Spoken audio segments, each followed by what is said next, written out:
This is Tara Eisenhard. I'm here with Greg Gann from Gann Partnership LLC.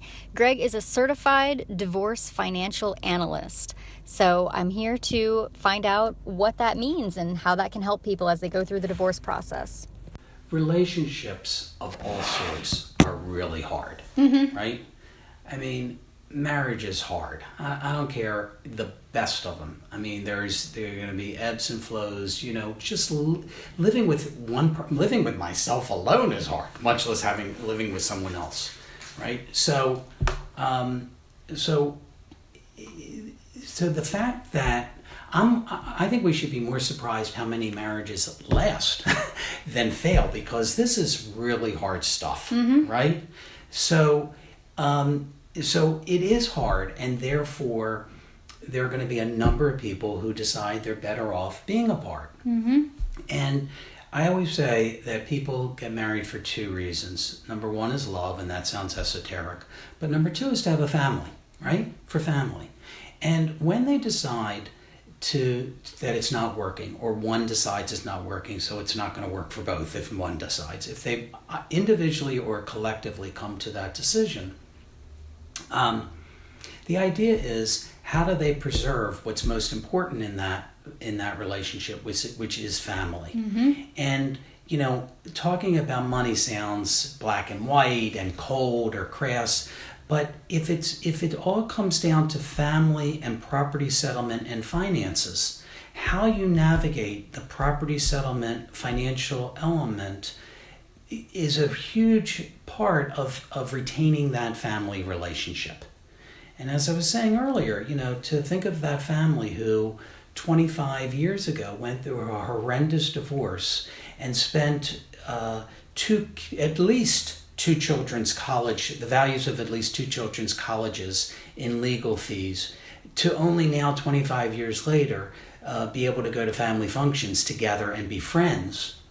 What a waste. And if that money had been compounded and grown over the years, even if it weren't for themselves, the difference that could have made to charitable organizations, but instead it went to the court system, you know, and the court system is bogged down with really important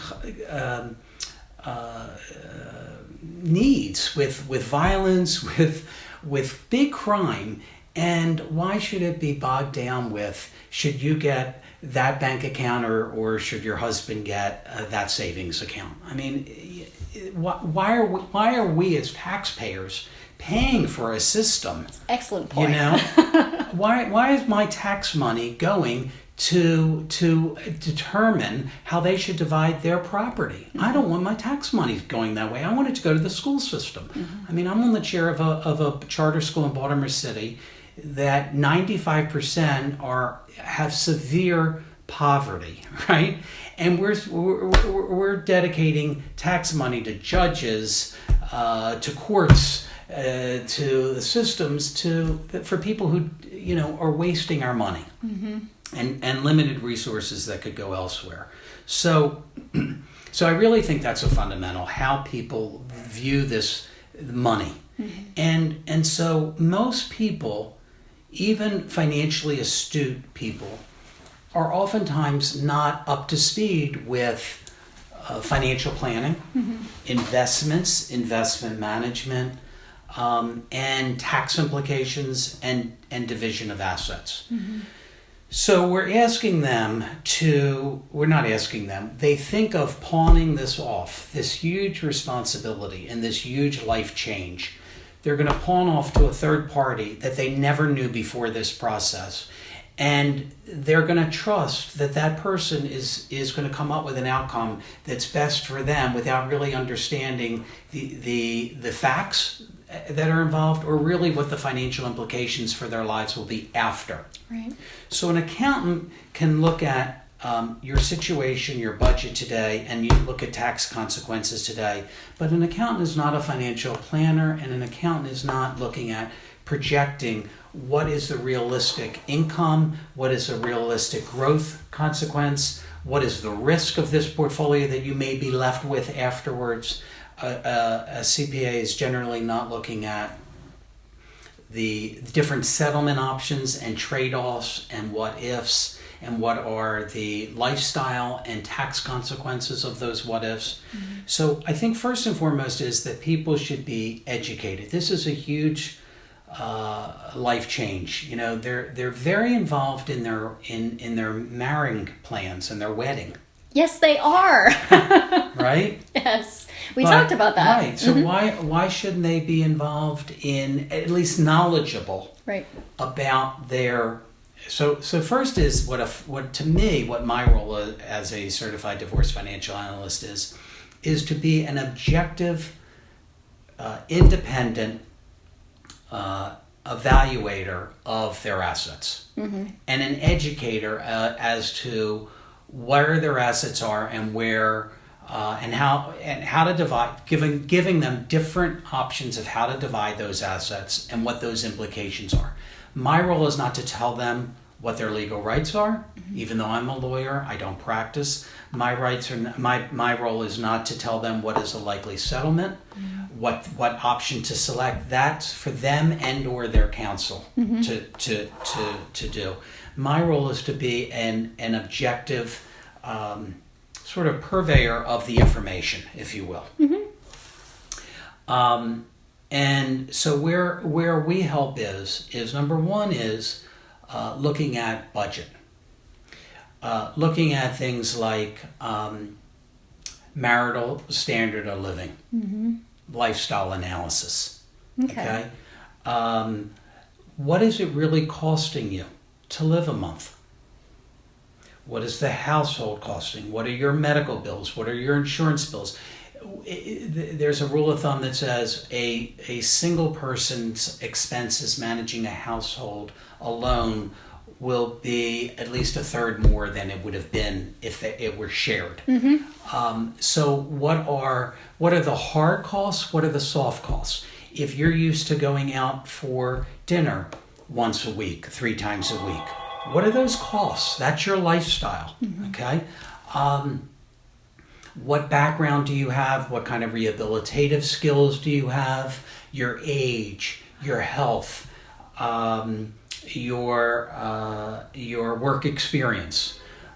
So to do an analysis as to what is the need for support. And oftentimes it can be either as a neutral or representing one side to say, this is what they're saying the needs are. Is this legitimate? Is it too low?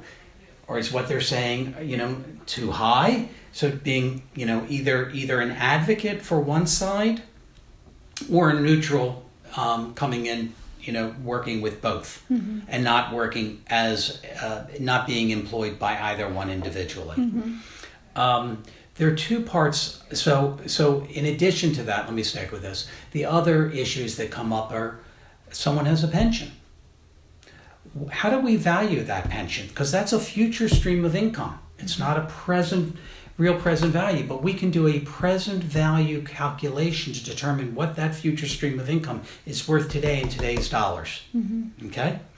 We can also look at how to divide that pension, whether present value, whether the spouse gets a portion of the cash the flow that comes in the future, how much of that cash flow should be attributable to post-marriage growth or growth that would have occurred during marriage. What if they have a 401k or a pension plan that had contributions that were premarital and postmarital?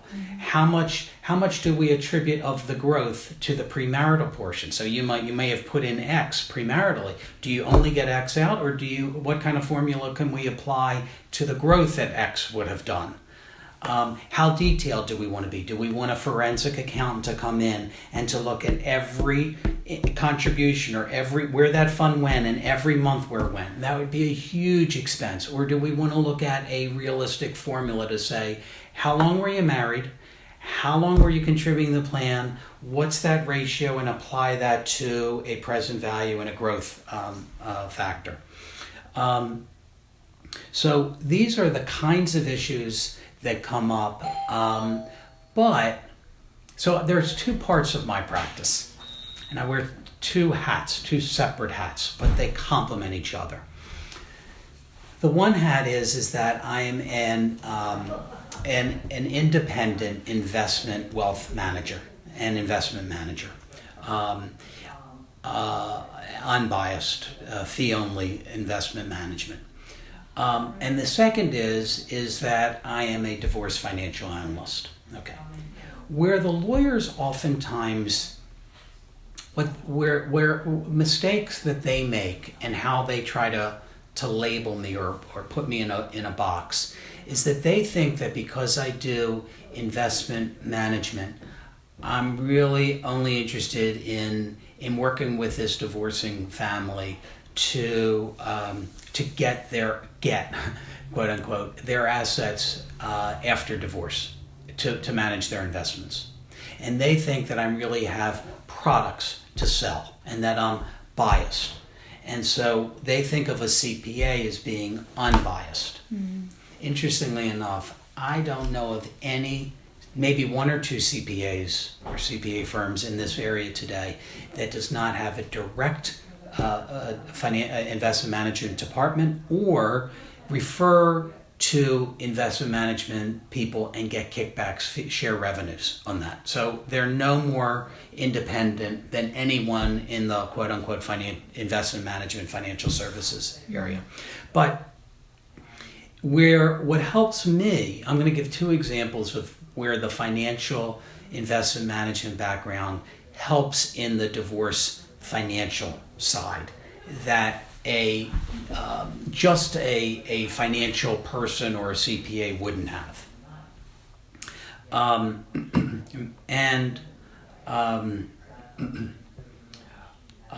One of the examples would be, this was an infamous case. It was a couple who fought for 2 years. The husband had an account that he wanted to retain 100% that was invested with Madoff.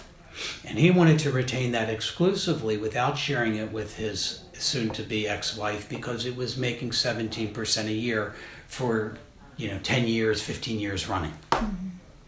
And they fought for 2 years to reach a settlement option where he could retain 100% of that interest in that Madoff account. And he got it. He got 100% of the Madoff account. And a year after the divorce was finalized, the Madoff account was worthless. And so as a financial advisor, it's more than just splitting assets. A lawyer or CPA might come in and say, okay, the value of the Madoff account is X on this date, and the other assets are worth Y, and we'll just, distribute them equally. But you know what? He was so overly concentrated in that one account that he had financial ruin after. And he would have been much better off had he been advised to have maybe split that account and not had so much of his eggs in one basket. So that's a notorious example of where having that investment new background can facilitate. The other is a lawyer who was asking me about a case recently where husband has wife doesn't have it, has like no income. Husband has substantial income. And a lot of stock options and restricted stock. What are those valued? He didn't want the noose around his neck having alimony or as much alimony as was required to keep this wife in her standard of living. At least for a number of years till she could somewhat rehabilitate and whatnot.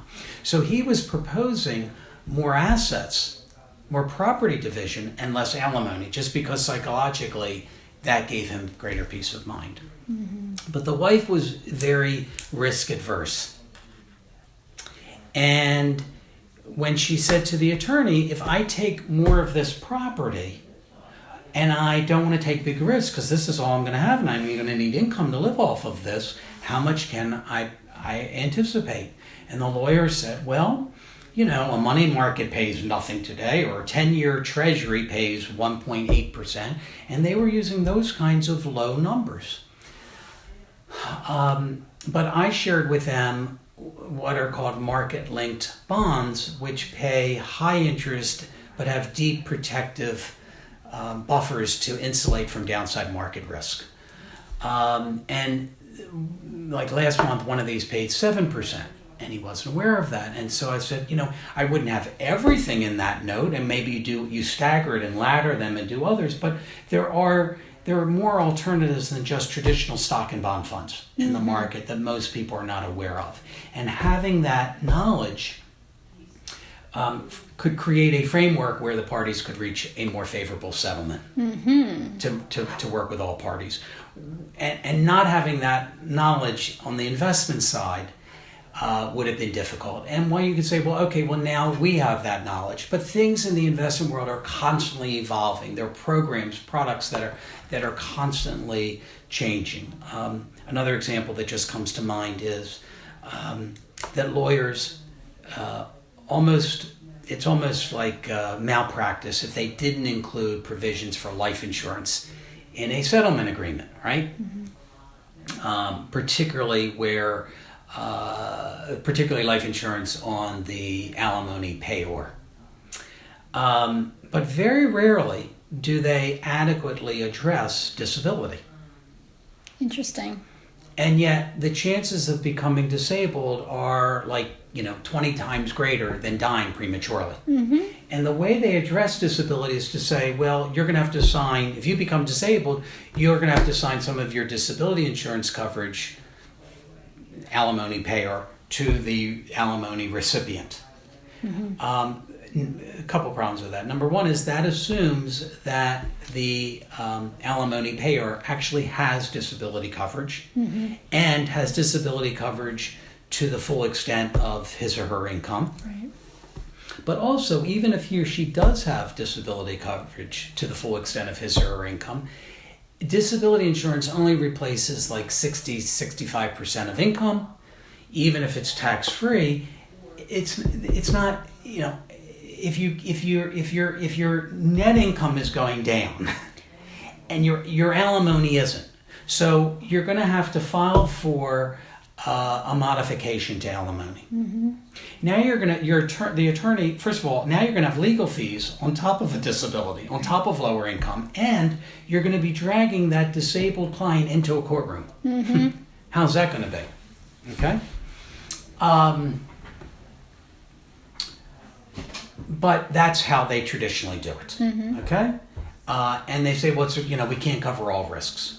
Okay. But they're not aware of the fact that Lloyd's of London about a year ago created a divorce disability policy. Oh, very cool. And it's specifically designed for that couple's divorce agreement. And what I mean by that is, if let's say the couple let's say there's alimony of X dollars for X number of years, and there's child support of Y dollars for Y number of years. So there's going to be a period where they're going to overlap, where they're going to have child support and alimony, and then the support will be less because the child support may drop or the alimony may drop. So the disability policy, if let's say in the first 3 years the amount of outlay, the amount of liability is greater, this Lloyd's of London policy would actually replace that specific amount based on the agreement of child support and alimony. If in the 4th year the child support drops, the disability coverage drops, and therefore the premium is so much less to adjust it. Okay. So for any working person, disability is hugely important. But if you have professions, lawyers don't think that they need disability because they say they can do their job from their deathbed, but they can't. No one really can. And if they have a mental infirmity, that's a problem. But certainly, physicians or surgeons or dentists who are professionals, but who have so much physical demands on them. Right. The need for support doesn't go away just because they're disabled. Right. And it's an area that's really never been addressed. So so what I'm saying is investments evolve, products evolve, and sometimes just a pure number cruncher, quote unquote number cruncher, doesn't have access or isn't in tune with those changes. So by being in tune with that world, and by the way, unless you're in that world every day, it's like going to a surgeon who only cuts once a year. Mm-hmm. You really have to be active in it, and being active in the investment management side keeps you apprised and fresh as to these areas that can facilitate and help on the divorce management side. Right. So I do wear the two separate hats. They don't overlap. If I serve as a neutral, well, let me put it this way: I'm not there to get assets under management. And I can't manage assets while they're undergoing this, engaged in the divorce. In a true collaborative case, if they wish to engage me after the divorce and they approached me, then I could work with them after the divorce. In a collaborative, I sign off that I will only work with them in the divorce. It makes no difference to me. I don't care how I'm engaged or what impact there is. I just feel passionate that the way we're going about divorcing needs to change. And look, I've been the beneficiary. I've been the victim of divorce, but I've been the beneficiary of divorce. I've been the beneficiary of it because my father's a divorce lawyer and it paid for my college and law school. Okay? I've been the victim of it because my parents went through a messy divorce, and it wasn't handled in a way that it should have been and could have been. And but it was done in a very typical way. But the outcome could have been a lot better for all parties. Now, is that what kind of inspired you to go down this path to become a certified divorce financial analyst? It certainly was there. It was also seeing a number of clients and how devastating their divorce was and their end result after the divorce. And then it was also this close friend who is the mental health person whose practice over the last 2 years has evolved from therapy to child therapy to basically being 100% divorce coaching, who said to me that there's a real need for a financial person in this area, and just seeing the opportunities and seeing how insignificant the resources out there were. So all of the above. And what's the difference between your certification and a regular non-divorce certified financial planner? That's a great question. So the certification that I have is devoted to all aspects relating to the financial aspects of divorce. So settlement options, taxes, cash flow, present value analysis. It's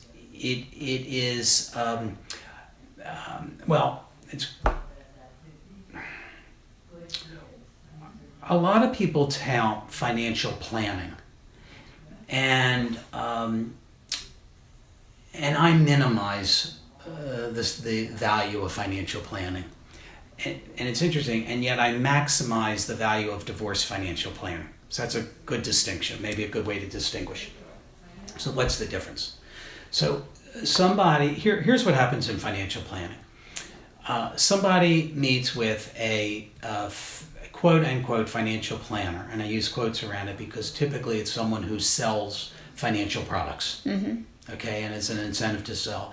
And they're using what appears to be a neutral financial planning avenue to get at as a way to bring in assets under management, and under the guise that it's going to be very objective and heady and educational and thoughtful and intellectual.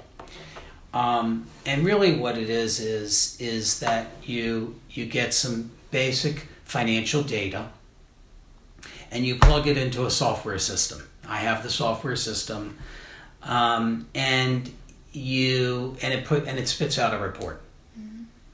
Okay, and then the report can be put into a nice bound notebook, and it can be sold for thousands of dollars. But the problem is that the pages, 2/3, if not more of them, are fluff. They're boilerplate fluff.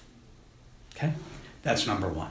Number two is that these financial plans are built on so many assumptions that, quite frankly,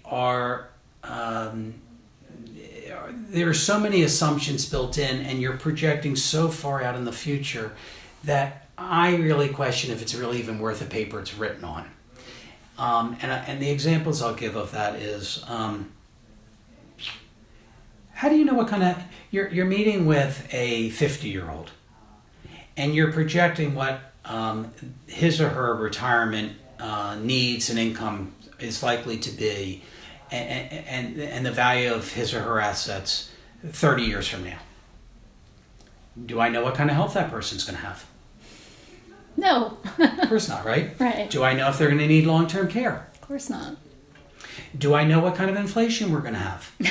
Wouldn't that be nice? Right. Do I know if they're going to, how they're allocated their investments are going to be allocated in the future? And most people are allocated in only stock and bond funds. And when you have, a period like 01 and 02 or 08 or 09, when the market loses 50%, a 401k becomes a 201k. Mm-hmm. So if I do an analysis or financial plan in May of 2016, when the market is relatively very, very high, and we haven't had a correction for 8 years, what happens when the correction happens, and what happens to the analysis and the impact on the analysis? And I'll put it even in a political term. You can do projections all you want. No one projected, as we sit here, and today is the day that Donald Trump is the presumptive Republican candidate. No one predicted 3, 4, 5 months ago that he would be the presumptive Republican candidate. And he is today. And so what does that do to a model? A black swan is something that is very rare, but rare things happen a lot. Mm-hmm. And so the difference is that a traditional financial plan is skewed by having all of these variables. Mm-hmm. The divorce financial analysis is looking at real time where they are and how to divide these assets and tax implications, and yes, you are projecting in the future to some extent, but a lot of it is mathematical formulas, analysis as to how we're going to divide these assets and what's going to be most equitable. Mm-hmm. And that process is very different, and the background to do that is different than just traditional investment management or financial planning. Mm-hmm. It sounds like there's so much more depth in this process for people, and it's interesting to me because, as you know, we've talked about this traditional way that people do divorce, where they go to their lawyers and they have everything worked out for them, essentially. But any other thing in your life where you were going to buy a house, for instance, you meet with the professional and you learn about this process, and you learn about mortgages, and you learn about mortgage insurance, and you learn about homeowners insurance if you've never bought a house before. This is something that you take on, that you make a decision in your life, and you take the initiative to learn about it. And so why shouldn't divorce be the same way? Of course, people should come and they should meet with somebody who specializes in this, and they should learn about what their financial portfolio looks like and what separate portfolios might look like down the road. It seems kind of common sense, like it's a no-brainer, and yet this is not something that's top of mind. Yes, you're absolutely right. But what I'm seeing now is two extremes, and I'm trying to position to be in the middle. And the extremes are either the person goes directly to the attorney and expects the attorney to do everything, even though the attorney does not have a background in family planning, mental health issues, or the financial. And let's face it, divorce is all financial, and you're putting that, you're assigning that to someone who doesn't have that background. Okay, so that's one extreme where it's all lawyer driven. The other extreme is where they either do it all on their own, or they do it all on their own and they go directly to a mediator, but again, all on their own, and then mediation, without having the professionals involved to educate them, so that they can really have a shot to mediate and to have a resolution, and a favorable resolution. So I think the educating part is really important, so that they can utilize whether it's mediation, attorneys, all on their own. However, whatever route they decide to take, being an educated consumer in this process, and being an educated consumer means working with professionals who specialize in these areas, I think will facilitate them in any of those routes. And so I call that sort of a middle ground. And actually, just to the expense. So, the attorney I was telling you about that I met with yesterday, who called the mental health person a miracle worker, because she gets these families who can't agree on anything to come up with a parenting plan. And, and she, not only is Amy so much more effective than Sally would be, the attorney Sally would be, but,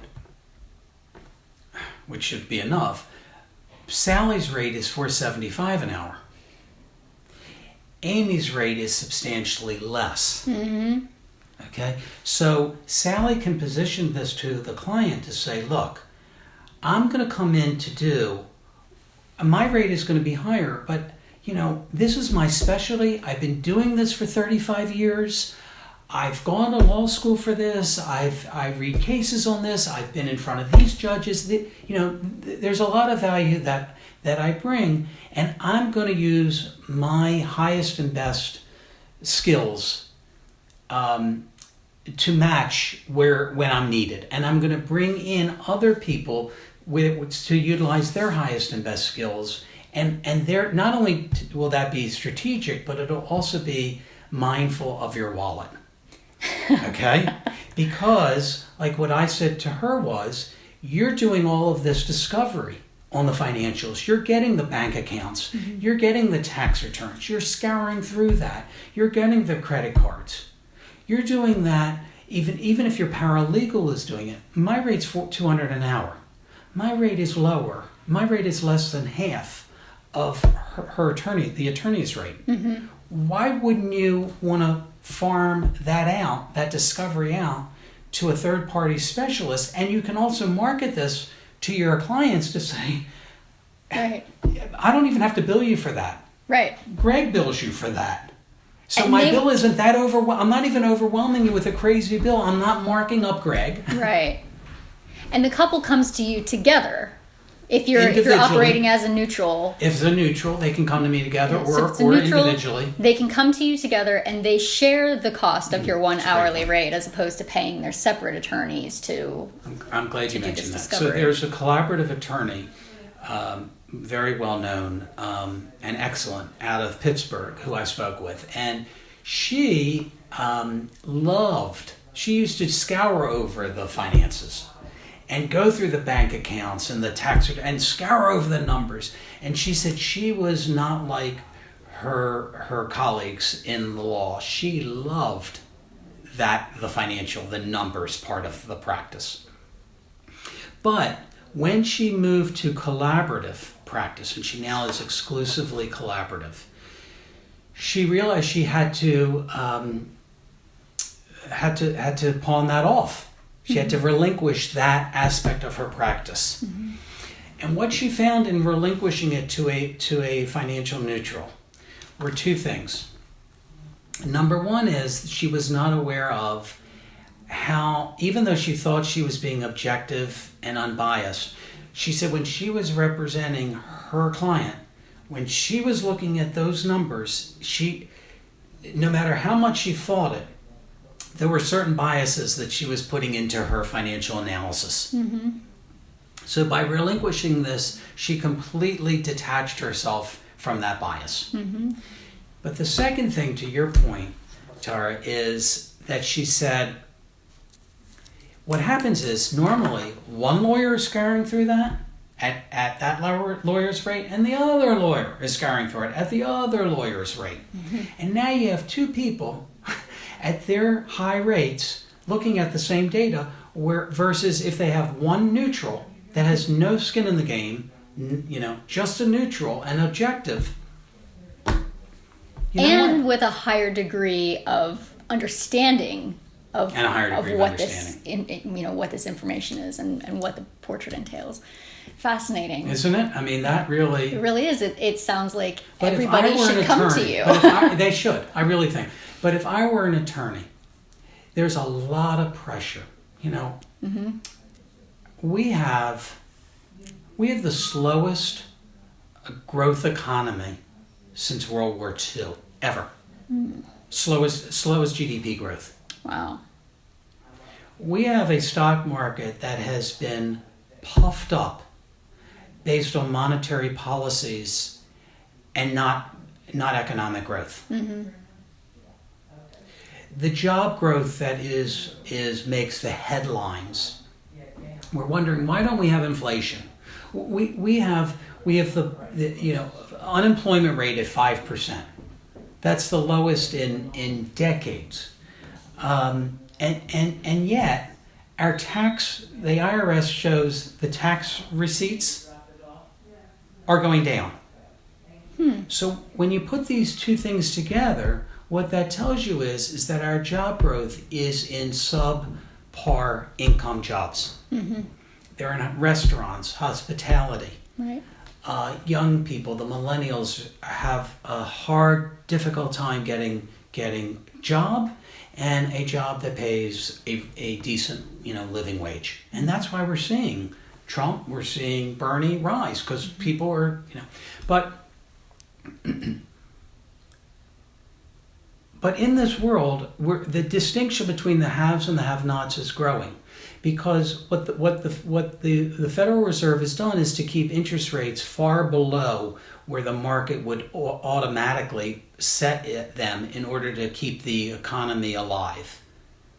It's like giving an addict a drug, and they feel better for a while until the effects wear off. And so rates have been suppressed, which has created, there's no alternative other than real estate, stocks.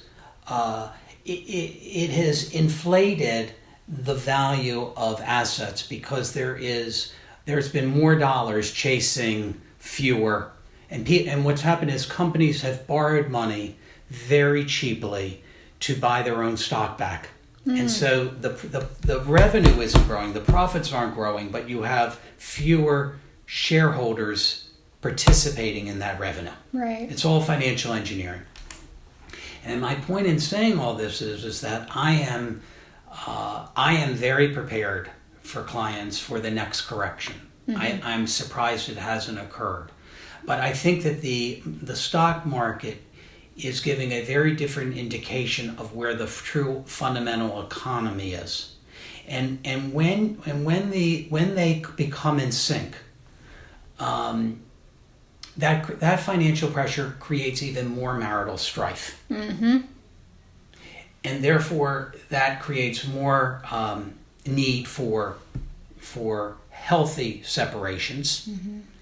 But it also is going to put pressure on lawyers who are charging these exorbitant fees. Even if a lawyer says to you that her fee hasn't gone up in the last couple of years, her fee is far above most. When my physician calls me back with my lab results, they don't charge on the time on the phone. But when the lawyer calls and I speak for 10 minutes, I get a bill for those 10 minutes. Yes. And at $4.75 an hour, those 10 minutes are expensive. And so the lawyers, they may be sitting fat and happy today. You know, the few who are very successful and very busy and can cater to that 1%. Mm-hmm. But that 1% is under stress and is diminishing. Those numbers are becoming squeezed. And they better think of another way. I think I'm not minimizing the need and the value that lawyers bring. I think to go through this process and not have adequate legal representation is really short-sighted. I mean, I believe very strongly in lawyers. But I also believe that we should be utilizing them in their areas of expertise. Right, which is the law. Right. Not money. And even if we pay them more on an hourly basis, but we don't have them in all aspects of the process. Right. Because let's face it, how many Americans, we live in a society, only 45% of the public in the United States of America today, with the stock market at all-time highs, only 45% has $1 in a 401k plan. $1. Okay? Wow. Most people could not afford a $200 car maintenance bill if the car breaks down today. Mm-hmm. That's the world we're living in today, in the richest country on the globe. Right. In what is being touted as a real economic recovery. Mm-hmm. Right. So this is where all the aspects come together, and so how many people can afford to have a $4.75 an hour each side divorce? Right. Yeah. And if they don't evolve, they're going to be dinosaurs, the attorneys. Excellent point. Excellent point. And evolve is such a key word. And I always talk about divorce, and I always say that it's about evolution, not dissolution. And we look at it as a society, and we use horrible terminology, and we talk about dissolving marriages and broken homes and broken families and things. And I always say, no, it's about evolution. And I see there's a lot of potential in so many areas for evolution around divorce. But I think you're right. The attorneys absolutely need to. What area else do you see for evolution in particular? There's a bunch of them. Mediation's becoming more popular. We're seeing more and more divorce coaches. There's a lot of online communities for support for people who are going through divorce, and even physical communities too for people. There's more and more outlets for people to talk about this, and it's becoming more accepted in our communities, in our cultures, around our dinner table. In faith-based institutions, we have more and more churches that are more accepting of divorce, and even things like real estate. I read an article not too long ago about our changing attitudes toward divorce and how this is going to be a real boom for entrepreneurs. And we're going to see such a change because of the way that families are choosing to evolve, because they're keeping their family unit together. So even for real estate, there's going to be more people who are looking to, separated couples who are looking to purchase duplexes or an up and down so that they can stay close for their kids and maintain that family. So it's just really interesting. There's so much possibility. Brave new world. It is a brave new world, but it all starts with the people who are going through this process, and they need to know what their options are, and they need to know what kind of professionals they can look to help them, and where it is that they should be learning about the process. I think that it's so much more about their family than it is about the law. And people who are going through a divorce, who go to attorneys, they might learn a lot about what the law says about certain things. But if they're not learning about what does this mean for my financial portfolio moving forward, what does this mean for our support analysis, those are the things that actually affect them, that are going to carry with them through the next several years. That's what's important. And if they can go to a professional, get a wealth of information that's really appropriate to them, and it's going to cost them less money, everybody should do that. It is 12:20. Okay. Is there anything else you wanted to tell me? I think we covered a lot. All right. I think so too. And thank you so much for taking the time to talk to me. I think that this is fantastic content. I love what you're doing. And I love what you're doing, and I can't wait to share this and encourage more and more people to utilize the resources that are available to them. There's more and more cropping up every day.